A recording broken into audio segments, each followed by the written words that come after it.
Hello दोस्तों, welcome back to our YouTube channel Defence Point. तो दोस्तों, आज के हमारे इस वीडियो में हम आप लोगों के लिए लेकर के आए हैं कोस्ट गार्ड नाविक जीडी, डीबी और यांत्रिक एग्जाम की तैयारी के लिए स्टैटिक जीके और जीएस के कुछ स्पेशल क्वेश्चंस, जिसमें कि आपके most of the questions previous year में से होने वाले हैं। तो वीडियो आपके लिए काफ़ी ज़्यादा इंपॉर्टेंट होगा, तो इसको एंड तक देखिएगा।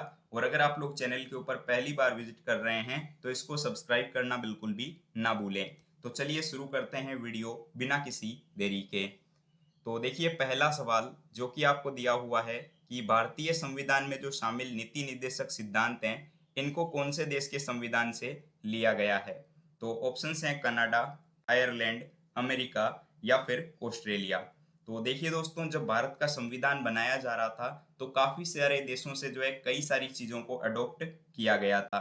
तो वहीं अगर बात करें राज्य के नीति निर्देशक सिद्धांत को लेकर, तो जो डीपीएसपी है, इनको आपके आयरलैंड के संविधान से लिया गया था और इनको जो है भारतीय संविधान में जो है भाग नंबर 4 के अंतर्गत रखा गया है। ठीक है, तो राइट आंसर हो जाएगा ऑप्शन नंबर बी। और दोस्तों, आपको बता दूं कि ये जो है एयरफोर्स और कोस्ट गार्ड दोनों एग्जाम्स का प्रीवियस ईयर क्वेश्चन भी हो जाता है। अब देखिए क्वेश्चन नंबर 2, और यहाँ पे आपके पास में सवाल है कि तमिलनाडु का जो है सबसे लोकप्रिय शास्त्रीय नृत्य कौन सा है।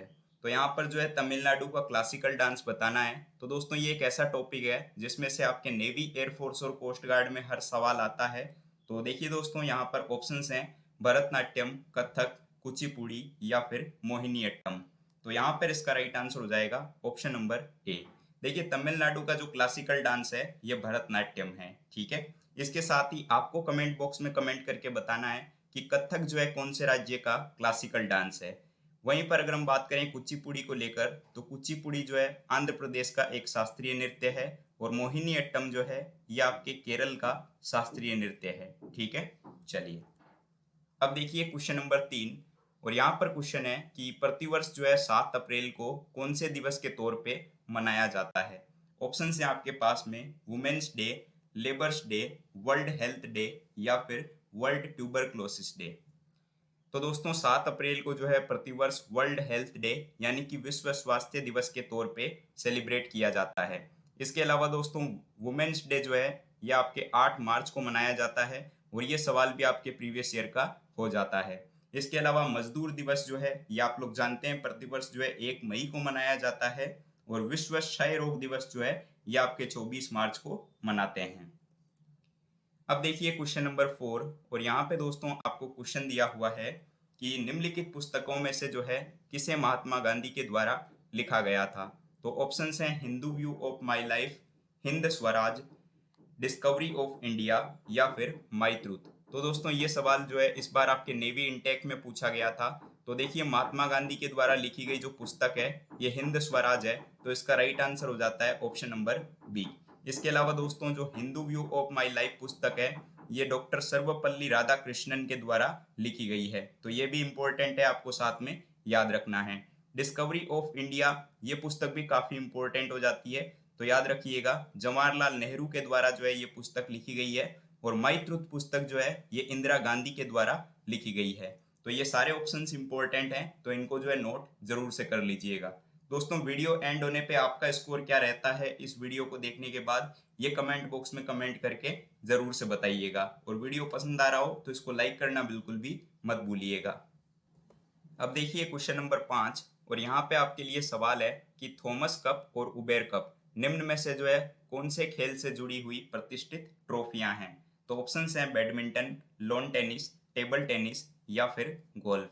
तो दोस्तों, यहाँ पे इसका राइट आंसर हो जाएगा ऑप्शन नंबर ए। देखिए, थॉमस कप जो है ये वर्ल्ड मेंस टीम चैंपियनशिप भी इसको कहा जाता है और ये जो है एक अंतर्राष्ट्रीय बैडमिंटन प्रतिस्पर्धा होती है। ठीक है, और उसी प्रकार से उबेर कप जो है ये world team championship for women कहलाती है और ये जो है बैडमिंटन से ही रिलेटेड है। तो याद रखिएगा, थॉमस कप जो है मेंस के लिए जो है बैडमिंटन की प्रतियोगिता है और जो उबेर कप है ये आपके वुमेन्स के लिए जो है बैडमिंटन की प्रतियोगिता है, लेकिन ये दोनों ही बैडमिंटन के साथ में जुड़ी हुई है। अब देखिए क्वेश्चन नंबर 6, यहाँ पे दोस्तों आपको सवाल दिया हुआ है कि बीसी रॉय पुरस्कार जो है निम्न में से कौन से क्षेत्र में दिया जाता है। ये क्वेश्चन अभी सीआरपीएफ एग्जाम्स में भी पूछा गया था। तो देखिए ऑप्शंस हैं संगीत, पत्रकारिता, आयुर्विज्ञान या फिर खेल। तो डॉक्टर बीसी राय पुरस्कार, जिसको डॉक्टर विधान चंद्र रॉय पुरस्कार भी कहा जाता है दोस्तों, इसको जो है 1962 के अंदर इस्टेब्लिश किया गया था, यानी कि इसकी शुरुआत जो है 1962 में हुई थी। ठीक है, और ये जो है आपके भारतीय चिकित्सा परिषद के द्वारा दिया जाता है। और ये पुरस्कार जो है चिकित्सक और स्वतंत्रता सेनानी जो बीसी रॉय थे उनके नाम से जो है विज्ञान, औषधि विज्ञान, कला और चिकित्सा के क्षेत्र में दिया जाता है। तो यहाँ पे राइट आंसर हो जाएगा ऑप्शन नंबर सी, मेडिसिन, यानी कि आयुर्विज्ञान। अब देखिए क्वेश्चन नंबर 7।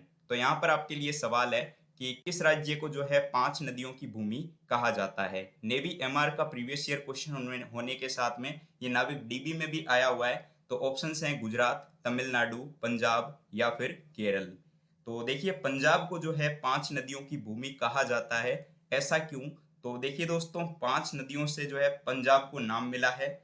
और ये नदियां कौन कौन सी हैं? तो व्यास, झेलम, चिनाब, रावी और सतलज। ठीक है, तो इसी के लिए जो है इसको पंजाब कहा जाता है। अब देखिएगा क्वेश्चन नंबर 8, और यहाँ पे दोस्तों आपको सवाल दिया हुआ है कि किस बंदरगाह को जो है अरब सागर की रानी के रूप में जाना जाता है। दोस्तों नेवी का जो स्टेज 2 हुआ था अभी, उसमें जो है ये सवाल पूछा गया था। तो देखिए ऑप्शंस हैं Vizag airport, Paradip port, Kochi port या फिर मुंबई पोर्ट। तो यहाँ पे इसका राइट आंसर हो जाएगा option number C, Kochi port. देखिए कोच्चि जो है केरल का एक तटवर्ती शहर है और इसी को जो है अरब सागर की रानी कहा जाता है। ठीक है, और कोच्चि बंदरगाह जो है भारत के सबसे इंपॉर्टेंट पोर्ट्स में से भी एक है और ये विलिंगडन द्वीप के ऊपर स्थित है। नाउ क्वेश्चन नंबर 9, और यहाँ पे दोस्तों सवाल है आपके लिए कि हीराकुंडा बांध जो है कौन सी नदी के ऊपर स्थित है। यह आपके एयरफोर्स वाई ग्रुप एग्जाम में भी आया हुआ सवाल हो जाता है। तो देखिए ऑप्शंस हैं यमुना, कावेरी, महानदी या फिर भार्गवी।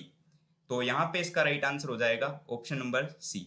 देखिए हीराकुंडा बांध जो है ये आपके उड़ीसा के अंदर है, तो स्टेट का नाम भी आप लोगों को याद रखना है। और उड़ीसा में ये जो है महानदी के ऊपर निर्मित है। ठीक है, 1957 में इसको जो है बनाया गया था। इसके अलावा दोस्तों आप याद रखिएगा कि यमुना नदी के ऊपर जो है रेणुका जी बांध है जो कि हिमाचल प्रदेश में है, और कावेरी नदी के ऊपर जो है कल्लानाई बांध है जो कि तमिलनाडु में पड़ता है। ठीक है, देखिए क्वेश्चन नंबर 10, और यहाँ पे आपके लिए सवाल है कि भारतीय संविधान में जो है एकल नागरिकता यानी कि सिंगल सिटीजनशिप्स की जो अवधारणा है, इसका अस्तित्व जो है कौन से देश के संविधान से लिया गया है। तो ऑप्शंस हैं कनाडा, आयरलैंड, ब्रिटेन या फिर ऑस्ट्रेलिया। तो दोस्तों यहाँ पे इसका राइट आंसर हो जाएगा ऑप्शन नंबर सी, ब्रिटेन। देखिए ब्रिटेन के संविधान से जो है काफी सारी विशेषताओं को लिया गया है, जैसे कि सिंगल सिटीजनशिप यानी कि एकल नागरिकता, विधि का शासन, और इसके अलावा जो है संसदीय प्रणाली। ठीक है, और वहीं पर हमने थोड़ी देर पहले बात की थी कि आयरलैंड के संविधान से जो है राज्य के नीति निर्देशक तत्व लिए गए हैं, इसके अलावा राष्ट्रपति का निर्वाचन लिया गया है। ठीक है, और वहीं पे कनाडा से अगर बात करें कि कनाडा से क्या अडॉप्ट किया गया है, तो सशक्त केंद्र के साथ में जो संघीय व्यवस्था है उसको कनाडा से लिया गया है। ऑस्ट्रेलिया से जो है समवर्ती सूची को लिया गया है। तो ये कुछ इंपॉर्टेंट पॉइंट्स हैं जो मैंने आपको बताए हैं। ठीक है, और हाँ दोस्तों, साथ ही आपको बताना चाहूंगा कि अगर आप लोगों को इन क्वेश्चंस की पीडीएफ्स को लेना है तो आप लोग हमारा टेलीग्राम ग्रुप ज्वाइन कर सकते हैं, जिसका यूजर नेम है @NavyMRExam। इसकी लिंक आपको वीडियो के डिस्क्रिप्शन बॉक्स में भी दी गई है, या फिर आप QR कोड को स्कैन करके भी इसको ज्वाइन कर सकते हैं। वहाँ पर हमारी सारी क्लासेस की पीडीएफ्स आपको मिल जाएंगी। अगर आपका कोई डाउट वगैरह होता है तो आप मुझसे वहाँ पे पूछ पाएंगे। इसके अलावा जो है आप लोगों को हमारी अनअकैडमी क्लासेस की लिंक भी वहाँ पे मिल जाएंगी। और साथ ही जो है आपके एग्जाम्स के टाइम पे क्विज होते रहते हैं, कोस्ट गार्ड के लिए भी चलेंगे, तो उनको भी आप एक्सेस कर पाएंगे। तो मेक श्योर कि आप लोग टेलीग्राम ग्रुप को जरूर से ज्वाइन कर लें। अब देखिए क्वेश्चन नंबर 11, और यहाँ पे आपके लिए सवाल है कि लेडी विथ द लैम्प के नाम से जो है किसे जाना जाता है। तो ऑप्शंस हैं मदर टेरेसा, जॉन और आर्क, सिस्टर निवेदिता या फिर फ्लोरेंस नाइटेंगल। तो दोस्तों यहाँ पे इसका राइट आंसर हो जाएगा option number D, Florence Nightingale. देखिए फ्लोरेंस नाइटेंगल को जो है आधुनिक नर्सिंग आंदोलन का जन्मदाता भी माना जाता है। इन्होंने जो है दया व सेवा की प्रतिमूर्ता के रूप में जो है नर्सिंग के क्षेत्र में जो है एक मार्ग स्थापित किया है कि लड़कियां जो है नर्सिंग के क्षेत्र में आगे जा सकती हूँ। ठीक है, तो यहाँ पे जो है इनका राइट आंसर हो जाएगा option number D, Florence Nightingale. अब देखिए क्वेश्चन नंबर 12, यहाँ पे आपके लिए क्वेश्चन है कि फादर ऑफ बॉटनी यानी कि वनस्पति विज्ञान के जनक के तौर पे जो है कौन जाना जाता है। तो ऑप्शंस हैं एडम स्मिथ, ग्रीको रोमन, थियोफ्रैक्टस या फिर कार्ल लिनियस। तो देखिए दोस्तों, यहाँ पर सारे ही ऑप्शंस इंपॉर्टेंट हो जाते हैं। तो आप जानते हैं कि एडम स्मिथ जो है इनको अर्थशास्त्र के जनक के तौर पे जाना जाता है, ठीक है। और ये सवाल भी जो है आपके प्रीवियस ईयर में पूछा जा चुका है, तो इसको आप लोग विशेष तौर पे नोट करेंगे। थियोफ्रैक्टस जो है ये आपके वनस्पति विज्ञान के जनक के तौर पे जाने जाते हैं, तो इस सवाल का ये राइट आंसर है। और कार्ल लिनियस जो है ये आपके द्विनाम पद्धति के लिए जाने जाते हैं, जो कि आपके सवाल आया हुआ है एयरफोर्स वाई ग्रुप एग्जाम में, और साथ ही जो है इस बार सीआरपीएफ में भी पूछा गया था। तो सारे ऑप्शंस इंपॉर्टेंट होने के कारण इनको आप लोग नोट कर लेंगे। नाउ क्वेश्चन नंबर 13, और यहाँ पे आपके लिए सवाल है कि रिंग ऑफ फायर, ठीक है, इनको जो है आप निम्नलिखित में से किस महासागर से संबंध करेंगे। ऑप्शंस हैं अटलांटिक, आर्कटिक, हिंद या फिर जो है प्रशांत महासागर। तो दोस्तों, रिंग ऑफ फायर जो है ये 450 से भी अधिक और निष्क्रिय ज्वालामुखियां जो है ये पृथ्वी के कुल ज्वालामुखियों का 75% भाग है, जो कि प्रशांत महासागर में आपको देखने को मिलती है, ठीक है। तो राइट आंसर हो जाएगा ऑप्शन नंबर डी। अब देखिए क्वेश्चन नंबर 14, और यहाँ पे आपके लिए क्वेश्चन है कि which of the following is an indirect tax in India, यानी कि निम्नलिखित में से जो है कौन सा भारत का एक अप्रत्यक्ष कर है। तो ऑप्शंस हैं पूंजी लाभ कर, वस्तु और सेवा कर, निगम कर या फिर आयकर कर। तो देखिए सबसे पहले हम ये समझते हैं कि अप्रत्यक्ष कर होता क्या है। तो देखिए अप्रत्यक्ष कर एक प्रकार का वो कर होता है जो सरकार के द्वारा जो है एक मध्यस्थ के बीच में से वसूला जाता हो, ठीक है, और सीधे सरकार को जो है हस्तांतरित नहीं किया जाता हो, जैसे कि आपके जीएसटी, ठीक है। तो यहाँ पे इसका राइट आंसर हो जाएगा गुड्स एंड सर्विस टैक्स, यानी कि वस्तु और सेवा कर। और दोस्तों 1 जुलाई 2017 को जो है भारत के अंदर जीएसटी लागू की गई थी, तो ये भी आप लोग याद रखिएगा, ठीक है। और सबसे पहले कौन से देश के अंदर जीएसटी लागू हुई थी, तो ये सवाल अगर आपसे पूछा जाए तो याद रखिएगा फ्रांस के अंदर सबसे पहले जीएसटी लागू हुई थी। अब देखिए क्वेश्चन नंबर 15, और यहाँ पे आपको सवाल दिया हुआ है कि निम्नलिखित में से जो है किस दिन को विश्व जल दिवस के तौर पे मनाया जाता है। तो अगर आपने एग्जाम्स दिए हैं एयरफोर्स, नेवी, कोस्ट गार्ड के, तो आपको पता होगा हर बुक में ये सवाल देखने को मिलता है, क्योंकि प्रीवियस ईयर में पूछा जा चुका है। तो ऑप्शंस हैं 29 मार्च, 5 अप्रैल, 18 फरवरी या फिर 22 मार्च। तो देखिए दोस्तों, विश्व जल दिवस जो है प्रत्येक वर्ष 22 मार्च को मनाया जाता है, और इसकी शुरुआत जो है आपके 1993 से हुई थी। तो यहाँ पे इसका राइट आंसर हो जाएगा आपके option number D. Next question देखिएगा, तो यहाँ पे आपके पास में सवाल है कि poverty and un British rule in India, इस पुस्तक के लेखक कौन है। वेरी वेरी इंपॉर्टेंट क्वेश्चन है दोस्तों, काफी बार एग्जाम्स में आते रहता है। तो ऑप्शंस हैं एनी बेसेंट, शशि थरूर, दादा भाई नौरोजी या फिर जो है आपके जयराम रमेश। तो देखिए इसका राइट आंसर हो जाएगा ऑप्शन नंबर सी, दादा भाई नौरोजी। देखिए दादा भाई नौरोजी जो है एक कानून निर्माता, विचारक और इसके अलावा राजनीतिज्ञ थे, ठीक है। ब्रिटिश सरकार को जो है भारत के मामलों में सही जानकारी देने के लिए इनको जो है 1867 में आपको पता होगा कि लंदन में जो है ईस्ट इंडिया कंपनी की भी इन्होंने स्थापना की थी, ठीक है। और इन्हीं के द्वारा जो है poverty and un British rule in India पुस्तक लिखी गई है, जिसमें कि उन्होंने भारत की गरीबी का कारण और ब्रिटेन की ओर से जो है होने वाला धन निष्कासन बताया है, ठीक है। चलिए अब देखिए क्वेश्चन नंबर 17, और यहाँ पे आपके लिए सवाल है दोस्तों कि निम्नलिखित में से कौन सी पुस्तक जो है जवाहरलाल नेहरू के द्वारा लिखी गई है, ठीक है। ऑप्शंस हैं राना डे, गांधी और Jinnah, voting for a visa, autobiography notes, riddles in Hinduism या फिर a bunch of old letters. तो यहाँ पे इसका राइट आंसर हो जाएगा ऑप्शन नंबर डी। देखिए a bunch of old letters जो है ये जवाहरलाल नेहरू के द्वारा लिखित पुस्तक है, जबकि बाकी ऑप्शंस को लेकर बात करें तो रिडल्स इन हिंदुइज्म जो है ये आपके पुस्तकें जो है ना डॉक्टर बी आर अम्बेडकर के द्वारा लिखी गई है, ठीक है। क्वेश्चन नंबर 18 जो कि आपको दिया हुआ है कि प्राचीन भारत में जो है चिकित्सा के क्षेत्र में निम्नलिखित में से किसका महत्वपूर्ण योगदान रहा है। तो ऑप्शंस हैं हर्ष, पाणिनि, चरक या फिर भाष। तो देखिए यहाँ पे इसका राइट आंसर हो जाएगा ऑप्शन नंबर सी, चरक। प्राचीन भारत में जो है चिकित्सा क्षेत्र में जो है चरक का नाम अग्रणीय है, और इन्हें जो है प्राचीन भारत में चिकित्सा का जनक भी कहा जाता था, ठीक है। इसके अलावा प्राचीन भारत में और भी कई प्रमुख चिकित्सक हुए थे, जिसमें कि आप लोगों ने नाम सुना होगा सुश्रुत, जिनको कि शल्य चिकित्सा का जनक कहा जाता है। धन्वंतरी का नाम आप लोगों ने सुना होगा, आयुर्वेद के जनक वो कहलाते हैं। जीवक का भी नाम आप लोगों ने सुना होगा, ठीक है। लेकिन इन ऑप्शंस के अकॉर्डिंग यहाँ पे जो राइट आंसर है वो चरक है। अब देखिए क्वेश्चन नंबर 19 और यहाँ पे आपके लिए सवाल है दोस्तों कि निम्नलिखित में से जो है आपके कौन सा स्मारक जो है कर्नाटक राज्य के अंदर पड़ता है। तो देखिए ऑप्शंस हैं गोल गुंबज, बड़ा इमाम बाड़ा, चार मीनार या फिर कुतुब मीनार। ठीक है, तो कर्नाटक के अंदर दोस्तों आपके गोल गुंबज पड़ता है और ये गोल गुंबज जो है ये आपके इसका निर्माण याकूत ने करवाया था और ये बीजापुर के अंदर है। ठीक है, और वहीं पर अगर हम बाकी ऑप्शंस को लेकर बात करें तो देखिए बड़ा इमाम बाड़ा जो है ये लखनऊ के अंदर है और नवाब आसफ उद्दौला ने जो है इसका निर्माण करवाया था।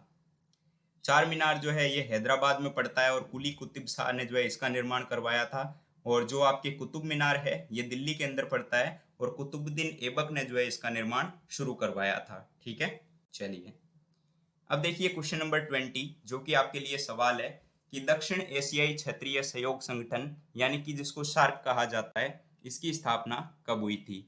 तो देखिए दोस्तों सार्क का जो है इंग्लिश नाम हो जाता है south association for regional corporation, जिसकी स्थापना जो है आपके 8 दिसंबर 1985 को हुई थी। और इसकी स्थापना कहाँ हुई थी, तो ढाका में हुई थी। ढाका कहाँ पर है, तो ढाका बांग्लादेश में है। ठीक है, लेकिन इसका दोस्तों हेडक्वार्टर जो है ये कहाँ पर पड़ता है, ये नेपाल में है। और नेपाल में कहाँ पर है, नेपाल में काठमांडू में है। ठीक है, और इसके सदस्य देश कितने हैं, तो सदस्य देश दोस्तों इसके 8 हैं और उनके नाम आप लोगों को पता होने चाहिए। बांग्लादेश, भूटान, भारत, मालदीव, नेपाल, पाकिस्तान और श्रीलंका। ठीक है, चलिए अब देखिए क्वेश्चन नंबर 21 और यहाँ पर आपके लिए सवाल है रऊफ और हिक्कत ये जो है कौन से राज्य के नृत्य रूप हैं। तो दोस्तों यहाँ पर ऑप्शंस हैं उड़ीसा, जम्मू कश्मीर, मणिपुर या फिर सिक्किम। तो जम्मू और कश्मीर के जो है लोक नृत्य हैं आपके रऊफ और हिक्कत। तो राइट आंसर हो जाता है ऑप्शन नंबर बी। अगला सवाल है आपके लिए कि विश्व का सबसे बड़ा डेल्टा निम्नलिखित में से जो है कौन सा है। तो ऑप्शंस हैं इरावदी डेल्टा, राइन मूस डेल्टा, गंगा ब्रह्मपुत्र का डेल्टा या फिर जो है अमेजन डेल्टा। तो यहाँ पे इस सवाल का सही उत्तर है ऑप्शन नंबर सी। देखिए गंगा ब्रह्मपुत्र डेल्टा जो है ये दुनिया का सबसे बड़ा डेल्टा है। ठीक है, और ये जो है अत्यधिक उपजाऊ क्षेत्र भी है और इसी में जो है मैंग्रोव वन आपको देखने को मिलते हैं। ठीक है, और सुंदरबन जो कि भारत में पश्चिम बंगाल और बांग्लादेश के बीच में स्थित है वो भी इसी डेल्टा के अंतर्गत आता है। अब देखिए क्वेश्चन नंबर 23। तो सवाल है आपके पास में निम्नलिखित में से जो है कौन दिल्ली के लोदी राजवंश का जो है अंतिम शासक था। तो ऑप्शंस हैं इब्राहिम लोदी, सिकंदर लोदी, बारबक शाह या फिर बहलोल लोदी।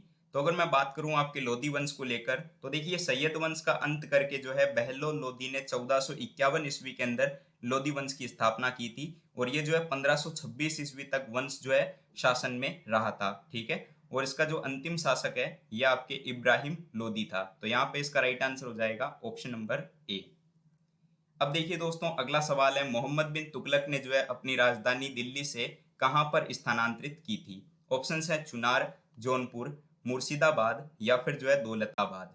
तो दोस्तों यहाँ पे जो है इसका राइट आंसर हो जाएगा ऑप्शन नंबर डी, दौलताबाद। ठीक है, लास्ट सवाल है दोस्तों आप लोगों के लिए कि निम्न में से कौन से युद्ध के बाद में जो है सम्राट अशोक ने बौद्ध धर्म को ग्रहण किया था। तो ऑप्शन है आपके पास कलिंग का युद्ध, बक्सर का युद्ध, हल्दी घाटी का युद्ध या फिर तराइन का युद्ध। ठीक है, तो आपको पता होगा सम्राट अशोक जो कि मौर्य वंश से संबंध रखते थे और इन्होंने जो है आपके कलिंग के युद्ध के बाद में बौद्ध धर्म को ग्रहण कर लिया था और उसका काफी जो है प्रचार प्रसार भी इन्होंने किया था। तो राइट आंसर हो जाता है ऑप्शन नंबर ए। दोस्तों उम्मीद करता हूं कि सारे क्वेश्चंस आपको समझ में आ गए होंगे। तो अब एक सवाल आप लोगों के लिए है क्वेश्चन फॉर यू सीरीज में, जैसा कि हमारे हर वीडियो में रहता है। तो आपके लिए सवाल है निम्नलिखित में से जो है किस तत्व का उपयोग जो है पानी के शुद्धिकरण के लिए किया जाता है। ठीक है, ऑप्शंस हैं पोटेशियम, मैग्नीशियम, क्लोरीन या फिर सीसा। तो इसका जो भी राइट आंसर है वो आप लोग इस वीडियो के नीचे कमेंट बॉक्स में कमेंट करके बताइएगा। वीडियो अगर आपको पसंद आया हो तो इसको लाइक करिएगा। साथ ही अगर आप लोगों ने टेलीग्राम ग्रुप ज्वाइन नहीं किया है तो उसको ज्वाइन कर लीजिएगा, जिससे कि आपको पीडीएफ्स वगैरह मिलती रहेंगी। ठीक है, तो आज के इस वीडियो में इतना ही। तो मिलते हैं हमारे एक नए वीडियो में नए टॉपिक के साथ में। तब तक के लिए जय हिंद दोस्तों।